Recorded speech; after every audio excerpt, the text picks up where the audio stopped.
That is the right topic. Topic ये होना चाहिए वायरस है तो उसको बॉडी से कैसे निकाल बाहर फेंकें, राइट। उसके लिए पहले तो ये देखें कि सिम्टम क्या है।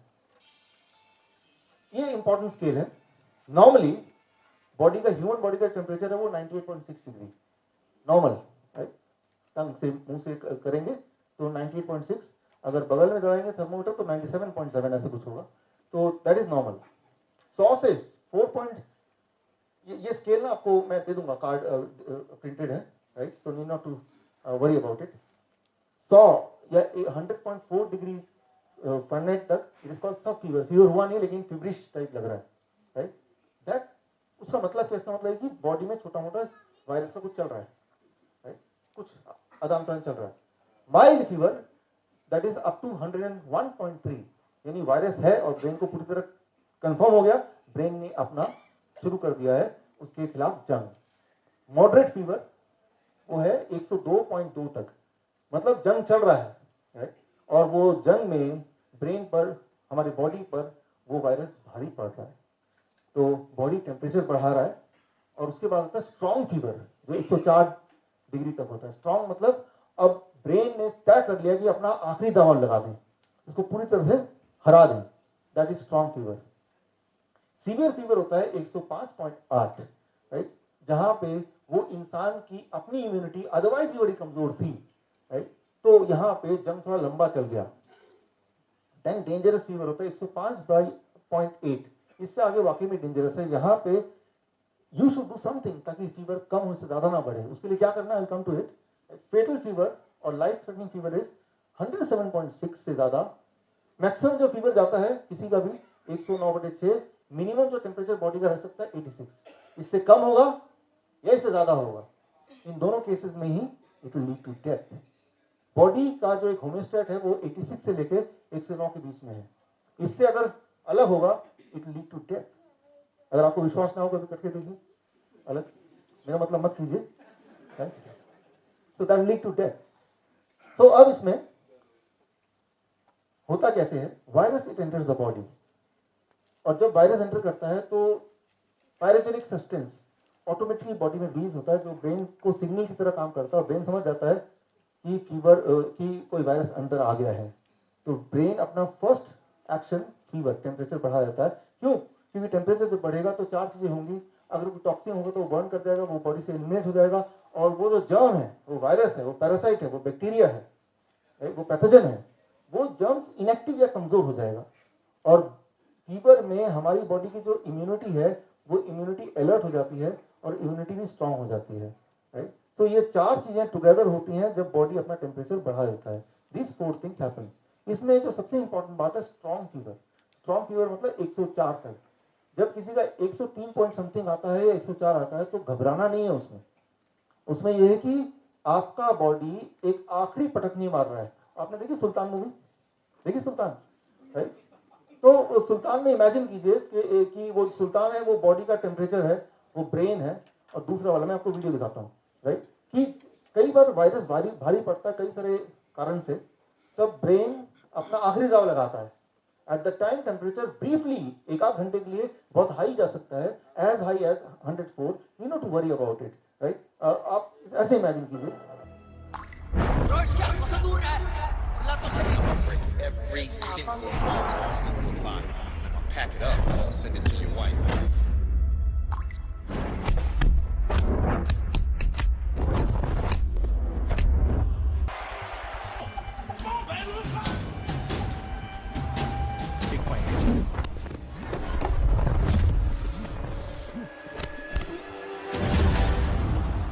ये सुल्तान का दाव है, वो फाइटर अब दोबारा नहीं उठेगा। अब यहाँ पे देखिए वो जो आखिरी दाव लगाया है, राइट, वो दाव जब लगता है 104 डिग्री तो हम क्या करते हैं, उसको उससे डर घबरा के फटाफट हम उसको कोई दवा दे देते हैं। वो कुछ ऐसा ही होगा कि सुल्तान आखिरी दाव लगाने वाला था तो हमने क्या किया, उसे हाथ पैर बांध दिए, राइट। तो लेकिन तो करना क्या है, what we have to do. तो अगली बार जब 103 या 104 के करीब आएगा, याद कीजिए मेरा ब्रेन आज सुल्तान बन गया है, राइट। तो आपको बुरा नहीं लगेगा, आप अपने कॉन्फिडेंस में रहेंगे और आप देखेंगे it is a matter of few hours. वो जो कुछ एक घंटे होते हैं, 1 या 2 घंटा, that is the main important thing. उस वक्त आप क्या कर रहे हैं। सो क्या करना है, कोल्ड कंप्रेस अगर 103 से ऊपर जाता है and 3 step diet. Cold compress क्या होता है, बड़ा सिंपल है। एक इतना बड़ा टॉवल लीजिए और उसके 4 टुकड़े कर दीजिए छोटे छोटे, 1 फीट बाई 1 फीट के 4 टुकड़े, 1 फीट बाई 1 फीट के ऐसे टॉवल ले लीजिए और एक बड़ा सा 2 बाल्टी ले लीजिए और एक बाल्टी में बर्फ वाला पानी और एक बाल्टी खाली। वो चारों टुकड़ों को आप पानी में डालिए, राइट, तो ठंडा पानी उसमें आ जाएगा पूरा, राइट, और उसको निचोड़ के, बहुत ज्यादा भी निचोड़ना नहीं है, एक को तो सिर पे रखिए और बाकी 2 को ये काफ में, काफ में ज्यादा ब्लड वेसल्स हैं, ब्लड क्रॉस हो रहा है, तो वो ब्लड क्रॉस हो रहा है तो वो ठंडा करने का काम करेगा। काफ में, दोनों काफ में अपने पट्टी लगा दी। हर 3-3 मिनट बाद वो चौथा वाले को फिर इस पे लगाइए, फिर एक और फ्री हो गया उसको फिर ठंडे में लगाइए। Means every 3 minutes you have to recycle it, right. तो आप देखेंगे टेम्परेचर थोड़ा कंट्रोल में रहेगा, हाई रहेगा 102 103, लेकिन और हाई नहीं होगा। मतलब आप लड़ने का मौका दे रहे हैं। इट्स लाइक आपने देखा सुल्तान में वो चीयर अप कर रहे थे सुल्तान को, it's like cheering up, it's like cheering up the body कि हम साथ में हैं। At the same time protective zone भी है, राइट, बिल्कुल नहीं घटाना, एट द सेम टाइम इतना बढ़े ना उसके लिए। पर अब आता है 3 step diet, cold compress plus 3 step diet. Massive dose of vitamin C, उसको क्या करना है, massive dose of vitamin C. ये जो मिला है मुझे, एक तो होरोविट्ज जिन्होंने बताया, फिर मैंने अपना कुछ रिसर्च किया, तो कुछ मेडिकल जर्नल्स कम से कम 100 से ज्यादा, उनमें से ये 4 बड़े मुझे इंपॉर्टेंट लगे, इंटरेस्टिंग लगे, तो इसका रेफरेंस मैंने यहाँ लिख दिया है। आप चाहे तो मैं पूरा मेल कर सकता हूँ जर्नल की रिपोर्ट्स। तो इस रिपोर्ट के अनुसार ऐसे पेशेंट्स को massive dose of vitamin C देना चाहिए। What is massive dose of vitamin C, ये डिपेंड करता है पेशेंट के बॉडी वेट के according. So it is called 3 step diet. पहला दिन liquid diet, day 2 fluid and day 3 solid diet. Liquid diet क्या है, weight in KG by 10, glass of mosambi juice. मान लीजिए कोई 60 केजी का आदमी है, तो 60 बाई 10 कितना होता है, 6 ग्लासेस ऑफ मौसमी जूस और 6 ग्लासेस ऑफ कोकोनट वाटर, कितना हुआ 12। तो यानी कि 12 घंटे में, हर घंटे में 1 ग्लास मौसमी जूस, अगले घंटे में कोकोनट वाटर, मौसमी जूस कोकोनट वाटर, राइट। तो एक तो ये। दूसरा, इसमें कई बार कुछ लोग बोलते हैं कि मुझे कोकोनट वाटर नहीं मिल रहा इसी जगह पे, तो मौसमी जूस, कोई बोल रहे हैं मौसमी जूस नहीं मिल रहा तो कोकोनट वाटर भी 12 ग्लास कर सकते हैं, राइट, हर घंटे। ये कोकोनट वाटर बड़ा ही कमाल करता है। आप इसको देखेंगे तो हैरान हो जाएंगे, जब किसी पेशेंट को देंगे जो इस तरह के फीवर से गुजर रहा है, एक ही दिन में फीवर गायब हो जाएगा, राइट, बट नेचुरली, मतलब बॉडी ने फाइट ऑफ कर दिया। It is full of natural mineral water.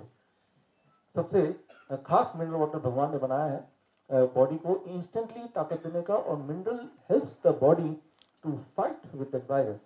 So total 12 हो गया। उस 12 में कितना मौसमी रखना है, कितना कोकोनट रखना है, सारे कोकोनट रखने हैं, सारे मौसमी रखना है, वो फ्लेक्सिबिलिटी आपके पास है, डिपेंडिंग ऑन कि क्या आपको मिलता है, डिपेंडिंग ऑन कौन सा पेशेंट को ज्यादा अच्छा लग रहा है, किसमें कंफर्ट महसूस कर रहे हैं, ये सारे फैक्टर डिपेंड करते हैं। टोटल 12 होना चाहिए अगर 60 केजी का इंसान है, और ऐसा हर घंटे उसके धीरे धीरे धीरे चुस्की ले लेके, गटकना नहीं है, चाय की तरह पीना है, शराब पीते ना धीरे धीरे, उस तरह से पीना है। डे 1, तो डे 1 जिस दिन आपको लगा ऐसा कुछ है, तो डे 1 उसको डे 1 डाइट। डे 2 डाइट उसको फ्लूइड डाइट। इसमें देखिए वो 60 केजी का है, तो बाई 20 कितना हुआ 3, और बाई 20 कितना हुआ 3, तो टोटल कितना हो गया 6 हो गया, तो 6 ग्लास, यानी कि आधा हो गया वो तो।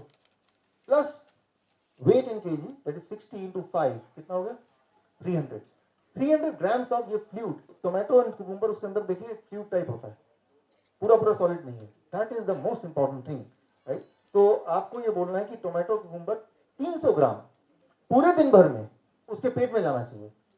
वो धीरे धीरे ले सकते हैं, एक बार में ले सकते हैं, जैसा मर्जी, बट ओवरऑल वो 60 केजी के आदमी के लिए 6 ग्लास और 300 ग्राम, 300 में से 150 ये और 150 ये, या फिर इसका रेशियो अपने हिसाब से डिसाइड कर लें, अपने टेस्ट के अकॉर्डिंग या अवेलेबिलिटी के अकॉर्डिंग। पूरे दिन भर में ये सारा खाना स्प्रेड करना है, यानी कि सुबह उठा मैंने 6 ग्लास पी लिया, मेरा काम खत्म, पूरे दिन में स्प्रेड करना है, राइट। तब असर ज्यादा आएगा, धीरे धीरे पीना है, तब असर ज्यादा आएगा। Day 2 diet, fluid diet. Day 3 diet, solid diet. Breakfast अब वो 30 कर दिया, 60 केजी का आदमी है, तो कितने ग्लास होगा total 2 + 2 4 glasses. Breakfast is 4 glass of liquid.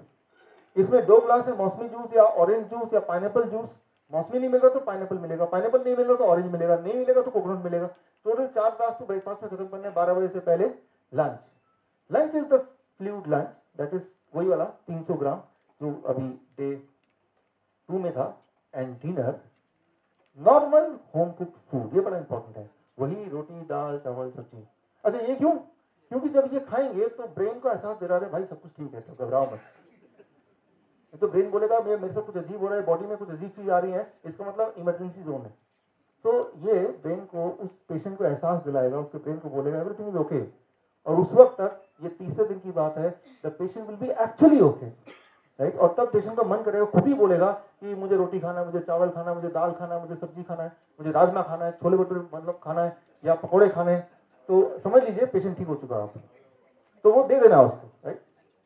तो if you do this, it takes just 3 days, maximum 3 days.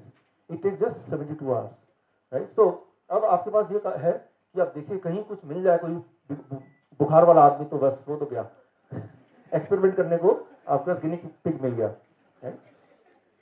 और कई सारे लोग जिन्होंने बताया क्योंकि घर में कोई ना कोई अभी बुखार है, तो आप तो बस पहुंचे घर और शुरू कर दें, बल्कि फोन पे भी आप शुरू कर सकते हैं ताकि तैयारी हो जाए। तो अब यहाँ पे the most important thing is don't ever go to the hospital, right, that is the first thing.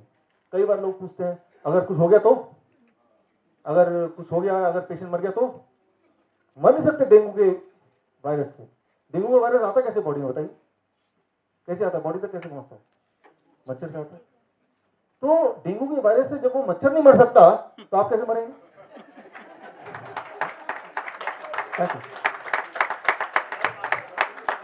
हाँ, पहले वो मच्छर मरेगा ना, क्योंकि उसको भी तो डेंगू हो गया है, वो तो मरा नहीं। तो डेंगू के वायरस से आप मर नहीं सकते फॉर श्योर, लेकिन जब वायरस अंदर आया तो उसको तो हमने किया क्या बॉडी के साथ, that plays an important role, right, that plays the most important role. तो घबराइए नहीं, आप मर नहीं सकते, कुछ नहीं हो सकता, राइट, यही करना है। बाकी हमारी इम्यूनिटी जो है that is the best weapon. या फिर आप ऐसा कर लीजिए, प्रिवेंटिव डाइट, क्योंकि आजकल ऐसा माहौल चल रहा है, तो एक हफ्ते के लिए हम सब, आप सब प्रिवेंटिव डाइट पे चले जाइए ताकि protection from this kind of virus. How do do that? Day 3 diet, right. Step 1, एक हफ्ते तक डे 3 डाइट पे रहिए। डे 3 डाइट मैंने बता दिया, मैं आपको कार्ड में दे भी दूंगा। Artificial fever for 7 days, body में आर्टिफिशियल फीवर क्रिएट करना है। उससे क्या होगा कि अगर कुछ वायरस कभी घुसा ही घुसा होगा, जब भी वायरस अंदर एंटर करता है, हफ्ते 2 हफ्ते 3 हफ्ते बाद आपको असर पता चलता है। तो नया नया वायरस गया होगा तो वहीं पे वो अरेस्ट हो जाएगा by doing an artificial, creating an artificial fever in the body. अच्छा, आर्टिफिशियल फीवर क्रिएट कैसे करना है? थोड़ा खर्चा करना पड़ेगा। एक बड़ा टब ले लीजिए, खरीद लीजिए बड़ा टब, जिसके अंदर आप बैठ सकें, और उस टब में गर्म पानी, इतना गर्म कि आप उसे सह सके आराम से, गर्म पानी डालिए विच इज कंफर्टेबली आप सह सकें, और ऐसा आप 15 मिनट तक बैठे रहिए। तो आपकी बॉडी के जो टेम्परेचर है वो लगभग 1.5 डिग्री बढ़ जाएगा, और बढ़ा हुआ आधे घंटे तक रहेगा। और ऐसा आपको रोज करना है 7 दिन तक। तो अगर कोई वायरस घुस गया होगा, जो आगे थोड़ा मैनिफेस्ट होने के बाद फिर वो फीवर आएगा ब्रेन में, लेकिन आपने पहले ही प्रिवेंटिवली डे 3 डाइट को एक हफ्ता फॉलो किया, और वो आर्टिफिशियल फीवर भी क्रिएट कर लिया बॉडी में नहाने के वक्त, एंड देन दैट इज कि वो वायरस इससे पहले कि अपने पंख फैलाए और बढ़े और ब्रेन कुछ करे, उससे पहले ही आपने उसको वहीं पे रोक दिया, उसको वहीं पे अरेस्ट कर दिया। So that is called the preventive diet, right? So with that we come to the conclusion of this. So मैं उम्मीद करता हूँ कि हमारे डायबिटिक एजुकेटर्स और हम सब मिलके इसको फॉलो करेंगे। कितने एजुकेटर्स हमारे यहाँ पे? या थैंक यू। सो हाँ, एनीथिंग, स्टीम बात है, सोना बात है, इवन जब वो रनिंग करते हैं तो बॉडी का टेम्परेचर 1.8 डिग्री बढ़ जाता है, that is also artificial fever. Anything जिससे टेम्परेचर थोड़ा बढ़ जाए और बढ़ा हुआ थोड़ी देर तक रहे, that is called creating an artificial fever, right. Sun बात भी हो सकता है, धूप में भी, right. So with this we come to the conclusion of this. आपको एक फीडबैक फॉर्म मिलेगा, वो फीडबैक फॉर्म भरिए, एंड उसके बाद वो फीडबैक फॉर्म आप एक्सचेंज कीजिए। फीडबैक फॉर्म जब देंगे तो इन एक्सचेंज आपको वो कार्ड मिलेगा।